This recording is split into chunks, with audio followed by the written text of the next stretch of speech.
Do we look awkward at all? Do you feel awkward? A little bit. Relax. I feel like I'm in yoga. I'm Emma. I'm Andy. I'm Caroline. And I'm Tyler. I'm Maddie. We're the Hans, and we love serving. Woo! Woo! So I would love to hear where each of you guys have served and are currently serving.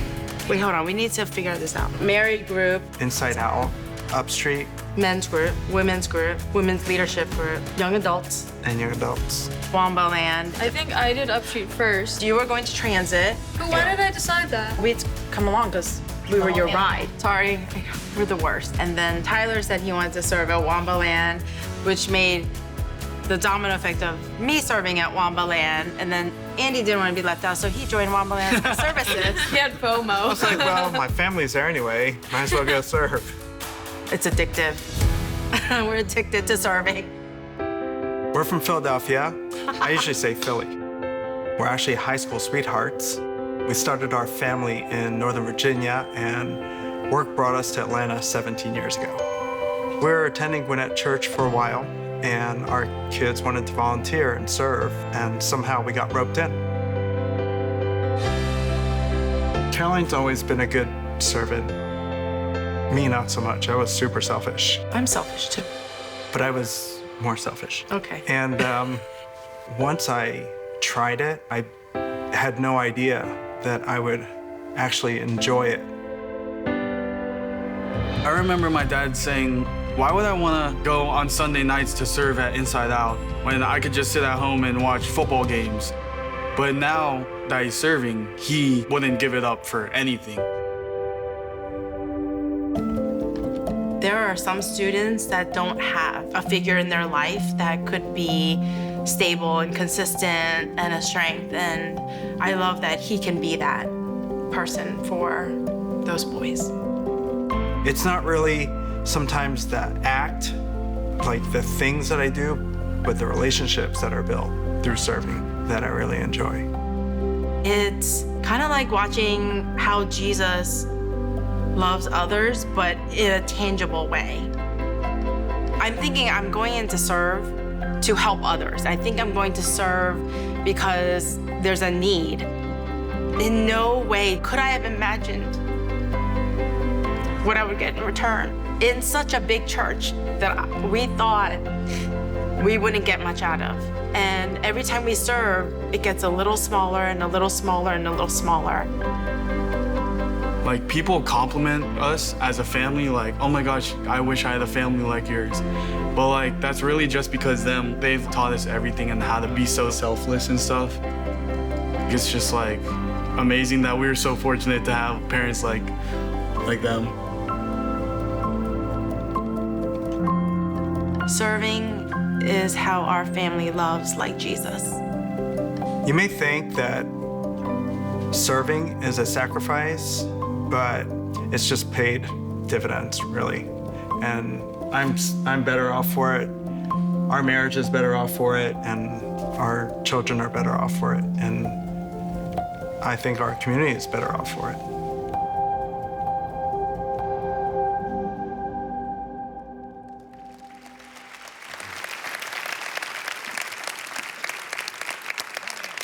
I think we should give the invitation now, Bill. Yeah.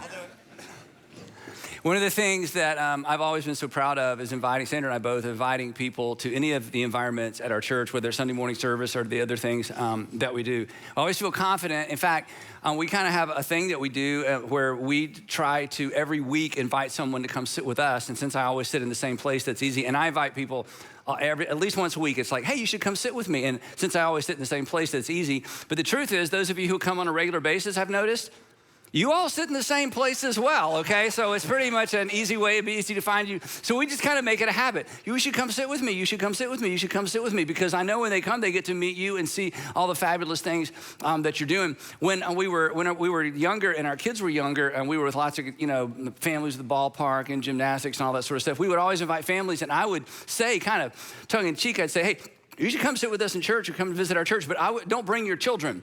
And they'd be like, oh, you don't have things for children? I'm like, no, the things for our children are so good that whether you like it or not, your kids are gonna wanna come back. So if you're just gonna check it out, don't bring your kids because they're gonna drag you back because our children's environments are so amazing. And what our church, and I know I've said this to you before, told you this before, we're such thoroughly satisfied customers when it comes to our children. What this church has done for our children is just almost magical. We always felt like we had a partner in our parenting with our kids, and they're married now and older, and we're just so extremely grateful.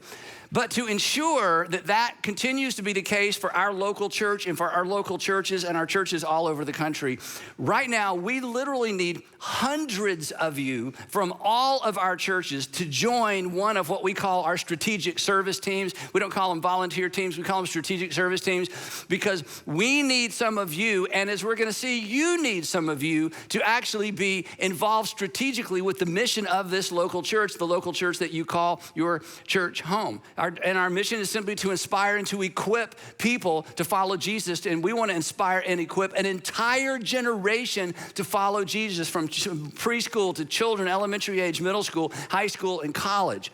And in order to do that, with the challenges our culture faces and with the challenges that this generation faces, we need more people in the game, and we want to invite a lot of you to do that. So today, I'm going to use whatever persuasion skills I have, whether it's logic, emotion, all of them, okay? I want to use whatever persuasion skills I have to persuade hundreds of you to give us an opportunity to introduce you to one of the best investments of a lifetime that you'll ever make. In fact, this is the best investment outside of your personal family that you'll ever make, serving in an outward-facing local church like this one. And it's an opportunity for you to meet other busy, successful people who don't have time to serve and volunteer, but people who have made time because they know it makes a difference. They made the time because they have experienced the difference it makes. And every Sunday when I show up at one of our churches, and here at North Point in particular, I get here and there are some people, volunteers already here. They've already got the cones set up and the production people.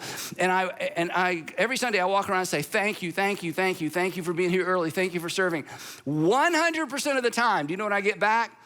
Who are you again? No, well, 100% of the time I get back, no, Andy, thank you. Thank you. This is the best part of my week, some people say, or this is something I look forward to all week. Thank you for creating this opportunity. And we need, and you need, and our city needs, and our world needs more of you to step into some of those strategic service roles. So before I kind of turn on the persuasion, I do want to tell you a quick story. It's really an epic story that describes and explains how we got here to begin with. It's the backstory to the story of the church. And if you're new to faith, you've probably never heard this story before, and this is amazing. If you abandoned faith or you left faith, this is one of those stories that should cause you to at least, I think, reconsider. So here's what happened. After Jesus was crucified 2.5, 3 days later, he rose from the dead, and he gathered with his disciples, his apostles, and he saw them and they saw him, and he gave them instructions what to do, and then he ascended into heaven. And then about 3.5 or 4 weeks later, they, because of Jesus' instructions, went into the streets. This is amazing. They go into the streets of Jerusalem. This is during a big festival. That's why they waited. So there are people from Galilee and Judea all crammed into Jerusalem. Then there are Jewish people from all these surrounding regions crammed into Jerusalem.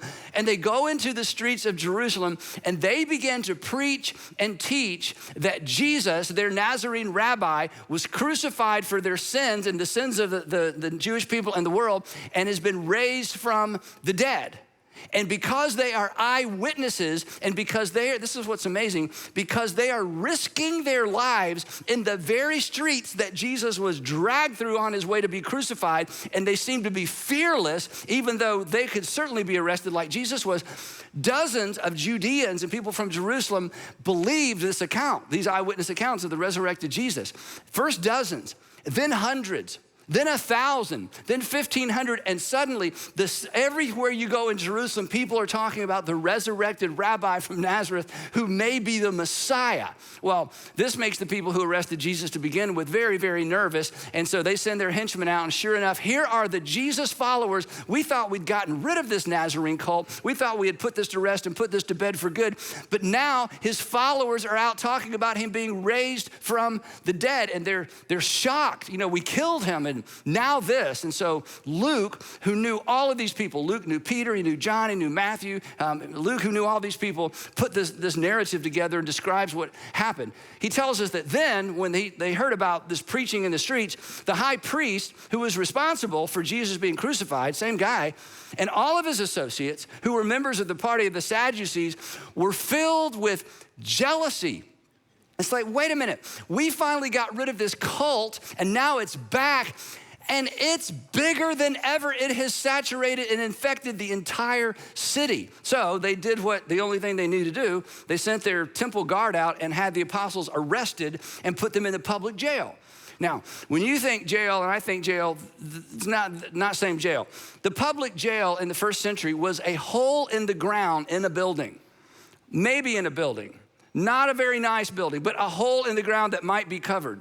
A hole in the ground with no drainage. A hole in the ground with no drainage that someone else had been in.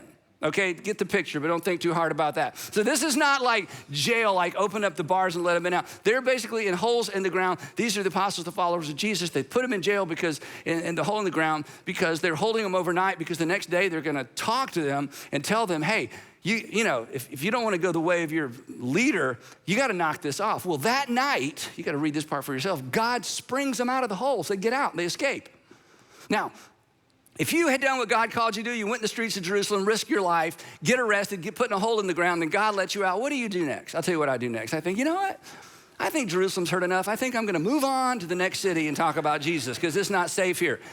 The next morning, they find out, the leaders find out that these same men who somehow were sprung from jail are back in the streets and at the temple, the epicenter of ancient Judaism, preaching about a resurrected Nazarene who they believe was the Messiah, the Son of God. So they have these guys rearrested, and then they are taken in before this group of men. And again, just to remind you, this is the same group that convinced Pilate to crucify Jesus, same men. And they're in front of these men, and they accuse them, and they said, look, you have already been warned once. We gave you strict orders not to teach in this name.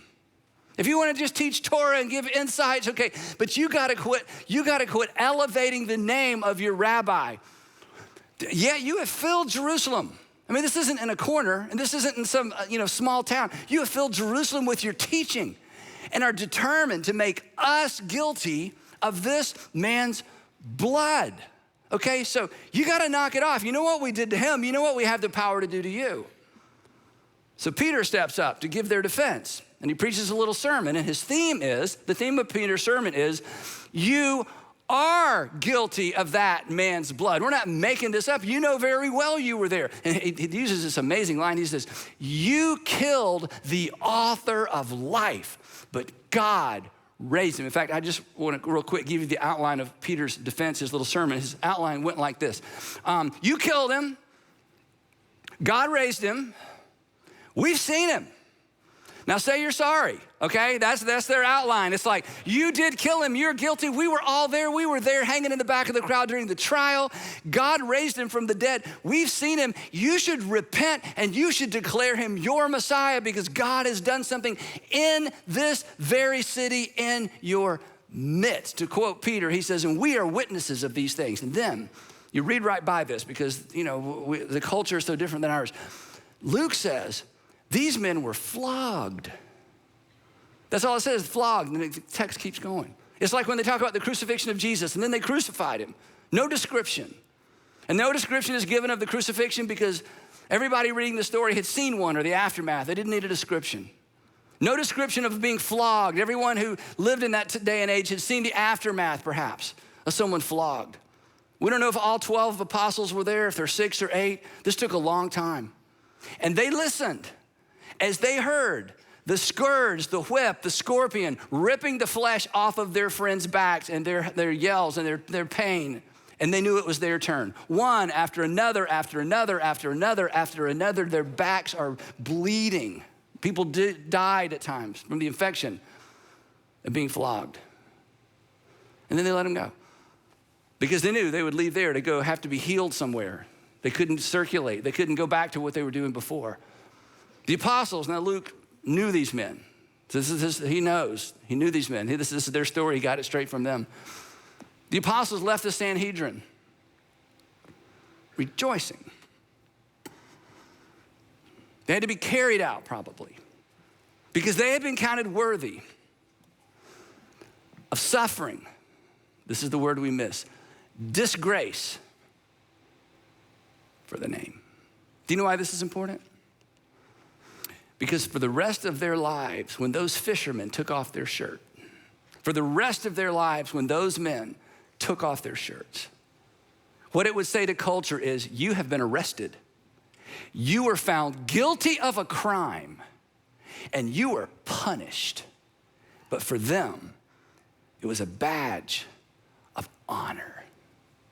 They suffered disgrace for the name. And days later, when they could walk again, days later, when enough ointment had been put on their back so that they could move without the pain of those wounds ripping back open. Day after day, in the temple courts, from house to house, they never stopped teaching and proclaiming the good news that Jesus is the Messiah. These are our people. They are why we are here. And why would they do that? Why would you go back to the same place 3 times and then day after day after day in the city where your life is being threatened? Who would do that? Men who no longer feared death. And what would cause a man to lose his fear of death? When you watch your rabbi crucified and then you have breakfast with your rabbi a few days later, you realize God has done something miraculous. God has done something for the world, and the world needs to know, and you're not gonna shut us up. And the fear of death has lost its sting. I just gotta say one more thing before we move on. Look at this, good news. That's where our word gospel comes from. I wish the word gospel wasn't in the text. I wish it just said good news every time. Look up here. If the version of Christianity that you embrace currently doesn't strike you as good news, it's the wrong version. If the version of Christianity you were raised with and that you walked away from never felt like good news, it was the wrong version. From day one, from the opening day, from the opening chapter of the story of our faith, everything about Jesus for everybody in the world was good news. And the only people it threatened were those who stood in contrast and stood contrary to the good news that God had done something for the whole world. Now, because of their courage and because of their boldness, they couldn't be rearrested because the whole city had come out to hear these guys, and so the religious leaders just kind of finally back off. And then the story continues. Luke tells us that in those days, when the number of disciples was increasing, disciples simply being followers of Jesus, they increased, and now it's thousands of people.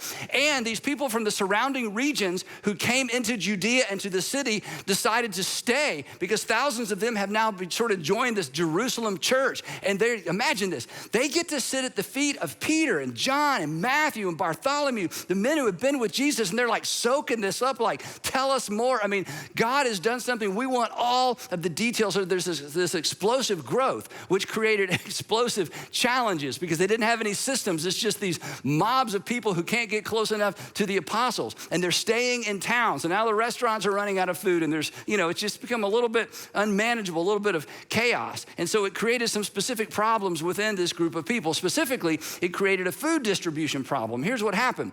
The families that lived in Galilee that came to Jerusalem and the families that lived in Judea, that region that came to Jerusalem, they were what the text calls Hebraic Jews. That is, they spoke Aramaic and they shared the same culture. But apparently thousands of Jewish people who were more Hellenistic, they were Greek-speaking Jews, had come into the city for this festival. But they too have embraced Jesus as Messiah. Now they're mixing together. And the church has decided to take care of the needs of those who had the greatest needs. And one of the groups that had the greatest needs were the widows. Somebody had to take care of widows. Specifically, somebody had to provide daily food for the widows. So the church takes on this responsibility. And here is the perfect picture of how the church is to be. They're preaching and teaching the message of Jesus, and they're caring for the people that need to be cared for. They're preaching and teaching the message, the words of Jesus, and they're making room and making space to care for those that need to be cared for. But because these out-of-towners weren't as connected, the food distribution system began to break down, and the Hellenistic, the widows from outside of Judea and Galilee, those widows weren't being fed as quickly or as efficiently. We don't know the details. And so there was a little bit of rift in the Christian community. Now, it wasn't a discrimination problem. It was a distribution problem because the growth had overwhelmed the systems because they didn't have any systems. And this is what's cool too. We discovered the apostles. These are the men who sat at the feet of Jesus. The apostles were trying to do everything. They're trying to preach and teach and serve food and make sure the food is distributed appropriately to widows. So they just can't do everything. So they did what churches do. They called a meeting. Ever been to a church meeting? They're the worst. Okay, so here's if you didn't grow up in church, you know, you don't know the words of some of the hymns, I'm sorry, but you've never been to a church meeting, that's an advantage, okay? So it kind of balances out. So here's what happened. So the 12 apostles gathered the disciples, these are the followers of Jesus, and probably just the leaders. They couldn't have gathered all the thousands of them. They gathered the disciples together and said, hey, this is the apostles speaking. It would not be right for us to neglect the ministry of the word in order to wait on tables. Now, here's what they weren't saying. They weren't saying, hey, you know, we were with Jesus. We don't do that. That's not what they were saying. Jesus made that very clear before he was arrested. He said, hey, as I've washed your feet, you wash each other's feet. If you ever think you're a big deal, you just find some feet to wash. They never forgot that lesson. So they are fine serving the widows, but they can't do everything. They said, look, we are uniquely positioned to teach what Jesus taught because we were with Jesus daily for those 3 years. So we need to find somebody else to help distribute the food. We're not too good to do it. Both are essential, but we've got, you know, there's got to be a break. So brothers and sisters, they said, choose 7 men from among you who are known to be full of the Spirit and wisdom, and we, the apostles, will turn this responsibility, that's how we know they were the ones doing it. We will turn this responsibility over to them. And then we will give our attention to prayer and the ministry of the word. And then, look up here, a miracle takes place. The proposal pleased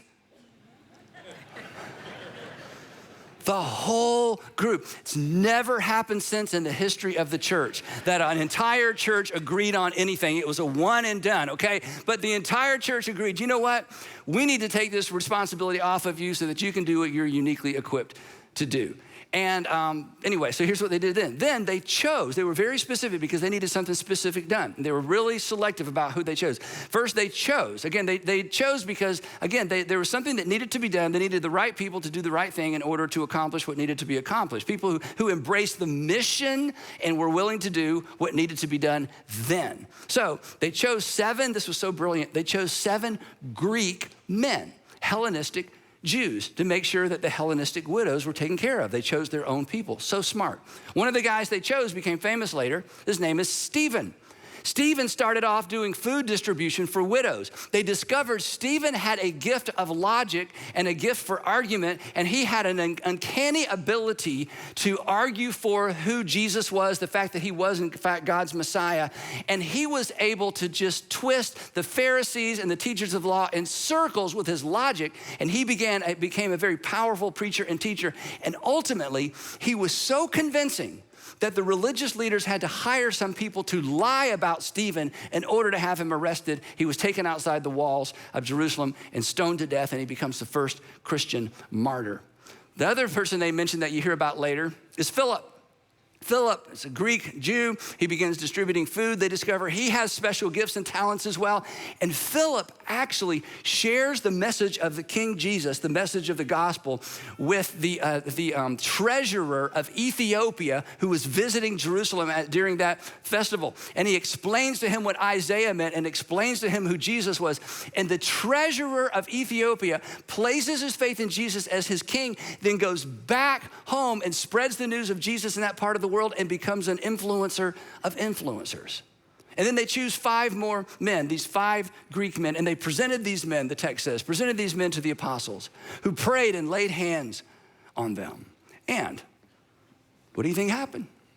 Well, Logically, what would happen is apparently the Hellenistic widows were served their meals on time. Surely that happened, that was the result, but Luke doesn't mention that. Luke gives us the result of this process and this decision they made. Here's what he said happened as a result of them getting a little bit more organized and distributing the responsibility. This is amazing. So, the word of God spread. The number of disciples in Jerusalem increased rapidly. And here's another miracle. And a large number of priests became obedient to the faith. There were thousands of priests in Jerusalem. It took thousands of priests to take care of the temple. And a large number, probably hundreds of priests, hundreds of the very group responsible for having Jesus crucified, come to the conclusion that Jesus is in fact the long awaited for Messiah, based on the eyewitness accounts of the apostles who said, we saw him die, we saw him after he rose from the dead, that's why we stuck around town.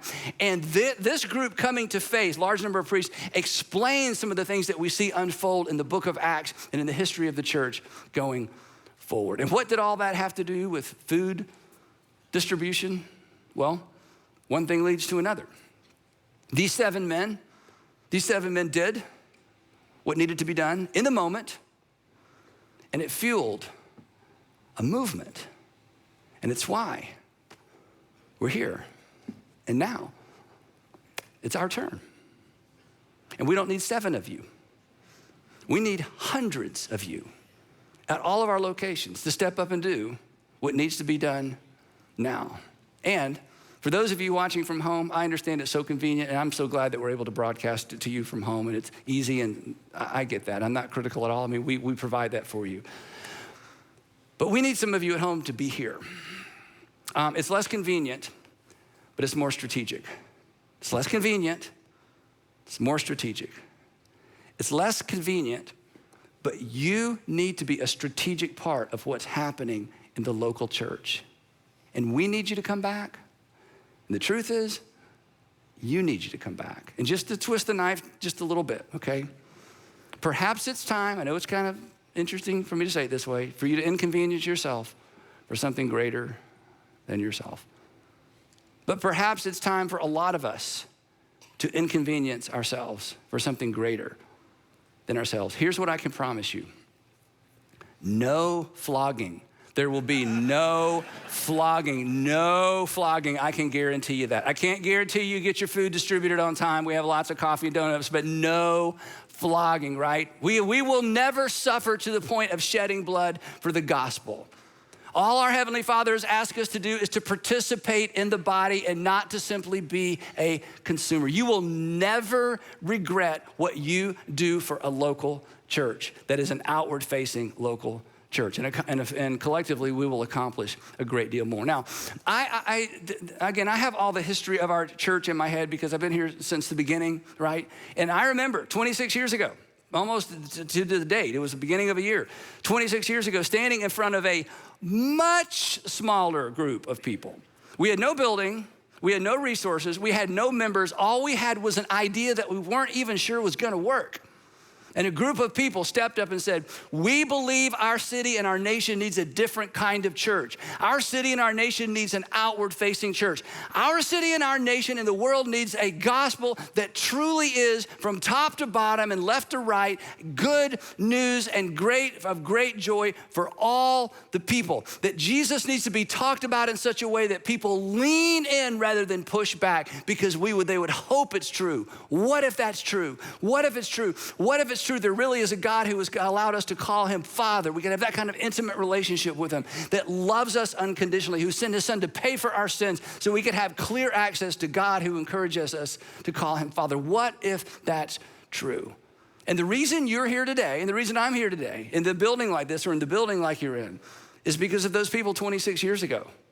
Their money, their time made it possible. And now it's your money and it's your time that's required to make it possible for this generation and the next generation to continue doing what we know God has called us to do, and to create the environments that you've been blessed by, your children have been blessed by, that we want to bless another entire generation with. And if everybody will do a little, we can accomplish a lot. Now, what I'm about to say is not hyperbole. I'm not making this up. This happens every week at all of our churches because I get to hear the stories and read the stories and see the email. Next week, at all of our churches, not even just here in Atlanta, but different campuses, a woman is going to show up for the first time at our church with some kids in tow, and she desperately wants them to enjoy themselves because she wants them to get plugged into a local church like she grew up in local church, but she's been out for a while, and they've been out for a while. And she's hoping we get it right. And next week, another woman's gonna show up with a couple of kids and a husband in tow. And she wants the kids, when they're finished, when they pick them up after their environment, to say, Mommy, can we come back? And she wants her husband to at least tolerate it and be willing to come back. And she is praying like crazy that God will answer her prayer. And you have the potential to be an answer to her prayer. It happens every single week. And every single week, next week, some parents are gonna show up. Maybe a single parent's gonna show up with a middle schooler, find out what we have for middle schoolers and walk down that wide hallway with all those kids and all that stuff going on, take him to transit, take her to transit, and he or she doesn't necessarily wanna be there, and his attitude precedes her or him before they get into the room. And mom is praying like crazy.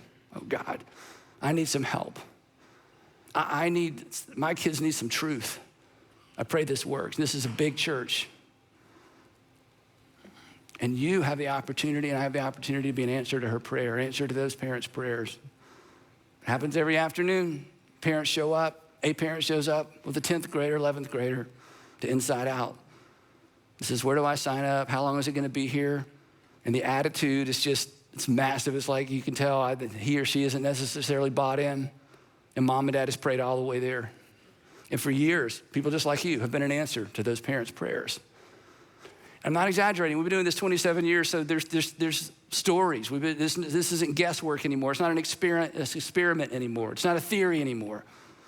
Those children's middle school and high school environments have the potential to change, alter, and direct the trajectory of an entire life.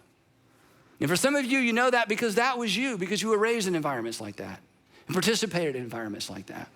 And we're gonna keep doing that. Our model for ministry for children is very complicated. It is very labor intensive. Most churches don't do it this way. It's too hard, but we are not gonna give up because we are committed to the next generation, and we are committed to setting an anchor that is so deep that even when they stray from it, they can't stray far. That's our goal, and that's what we're inviting you to be a part of. We don't babysit. We don't just take care of children. We inspire and equip them to follow Jesus. And here's the thing. If it was your daughter showing up next week at some church with a couple of your grandkids in tow, what would you want them to experience?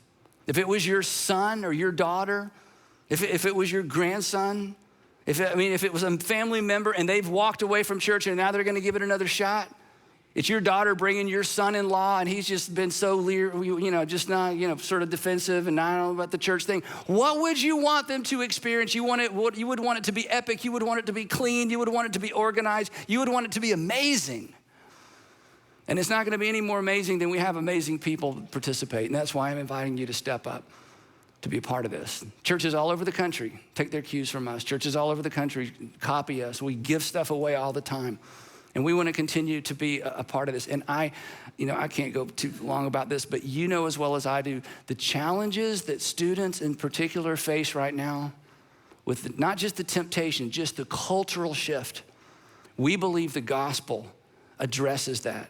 We believe the fact that God loves a child unconditionally, a student unconditionally. The gospel is relevant. There are guardrails, there are ethical guardrails, there are moral guardrails. And when you add those to accountability, it does something for a student that isn't gonna happen any other way. If you've ever thought, boy, I wish there had been a church like this when I was growing up, here's your chance to ensure there's a church like this for the kids that are growing up now.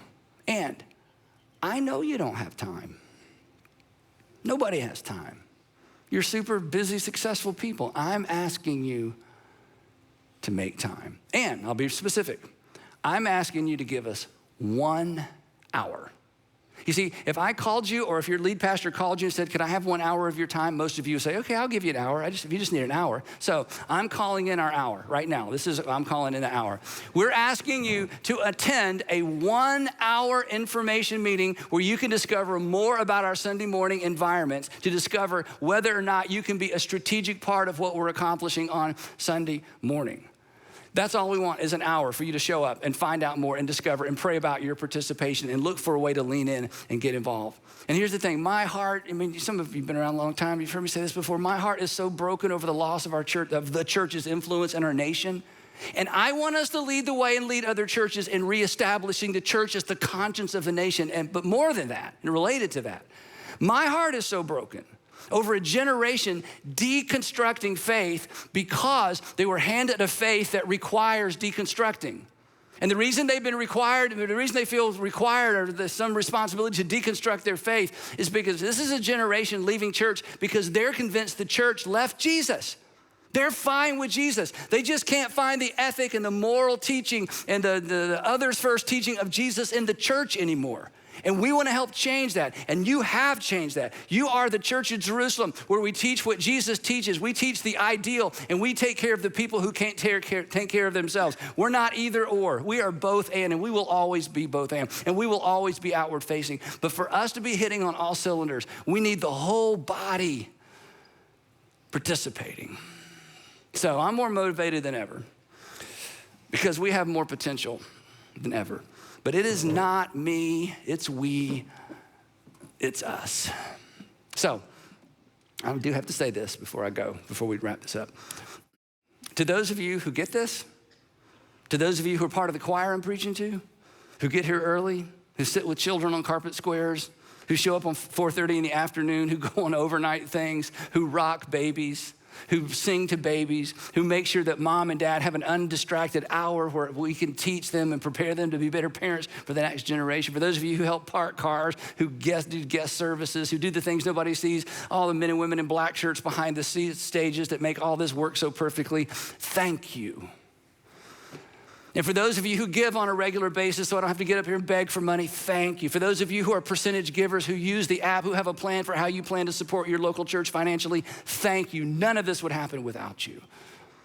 But to those of you who've grown content to consume, to show up when it's convenient, because we'll always be here for you whether you're here or not, it's time for you to engage. And for some of you, it's time for you to re-engage, to find your place in this body.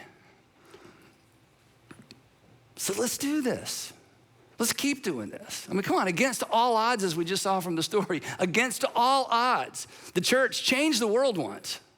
And there's still a great deal in our world that needs to be changed. And by God's grace and with your help, we're gonna be a part of that change in our communities, in our nation, and honestly, in the world. So in a moment, I'm gonna come up and I'm gonna tell you exactly what we'd like for you to do so that you can give us that 1 hour. But before I do that, I want you to hear one final comment from Caroline. Watch this. Serving at Inside Out is personal for me. I can think back to when I was in high school and I was just dealing with a lot of stuff. A lot of really bad stuff. I thought my life didn't mean anything. I thought that I wasn't worthy, I wasn't good enough, that no one was going to love me. I was full of shame and guilt, and I thought there was no way of undoing or turning back. I serve because I want to be there for those girls because there was no one there for me. And so I show up consistently. It's not about the numbers, but I show up to let them know that they are loved, they are worthy, and their circumstances don't define them. I believe my life would have been different and less hurtful if I just had somebody there, a leader there to guide me, to tell me that I was worthy and that Jesus loves me. And so that's why I serve it inside out, because I want to make sure that these students know that they are loved, that they are worthy, and that, yeah, that God just loves them.